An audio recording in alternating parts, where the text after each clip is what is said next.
Joining me is Shane Kellogg, and what a treat when I read about him in Diesel Power magazine. I see Shane Kellogg, Kenton, Ohio, and he's always in the top 5 about everywhere he goes. And I show up at a field day, and I look at a name tag, and it's Shane Kellogg, and I'm like, well, that's what the truck said. So, Shane, welcome to our AgNet video. Tell us a little bit, first of all, when did you get started pulling?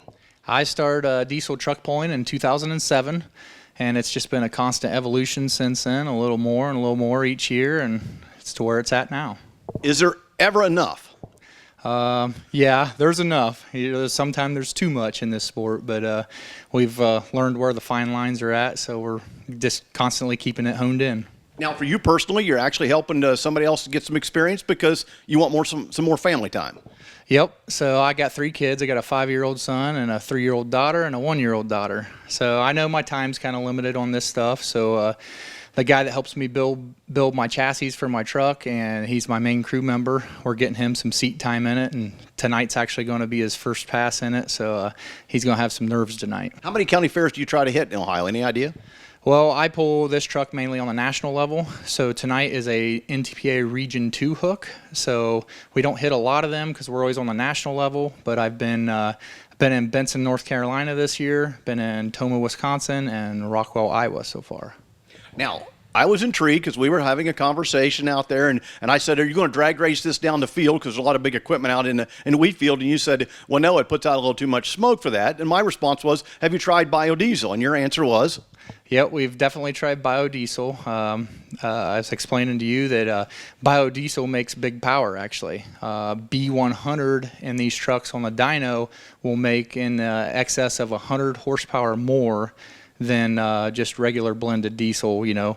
Currently right now I'm running B20 in this because a lot of our organizations don't like us to run B100 because of, well, some of them say they wet stack too much, which they kind of spit some oil out the exhaust because, you know, these things do run really rich. So that's most of the reason that we're limited to B20, so.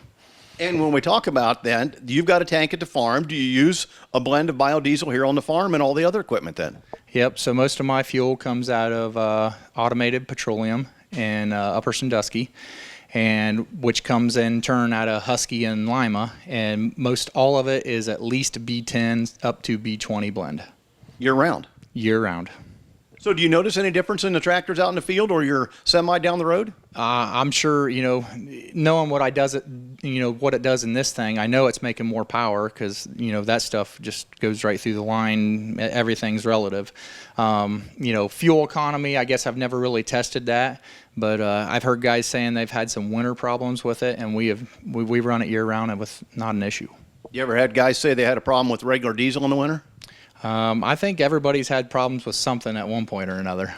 Well, it's good to know that you're running it in there. Good luck on this season. As you share things with people and we see your name in the standings, you always have it, I think, as Kenton, Ohio is where you're pulling out of. So it is the same Shane Kellogg. Oh, yeah. Most of the time it's either Forest, Ohio or Kenton, Ohio, so that's me.